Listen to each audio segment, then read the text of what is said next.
So evolution is a fairy tale for adults. Bold statement. Why do you say that?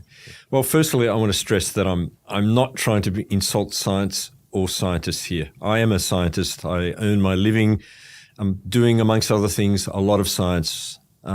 So I'll explain, though, why I call it a fairy tale. Because a fairy tale starts with a once upon a time and it finishes with a and they all lived happily ever after, Yep. or in some dark versions, and they all died.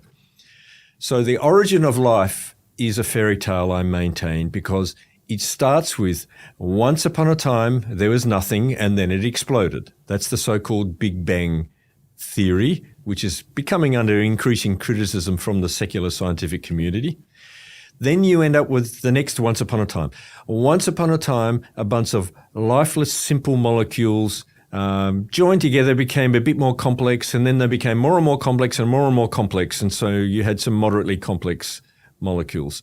And then once upon a time, those moderately complex molecules self-assembled into even more complexity. And once upon a time, it became self-replicating, a living organism. And once upon a time, when all this was happening, all the normal laws of chemistry and physics were suspended, and these molecules didn't start falling apart.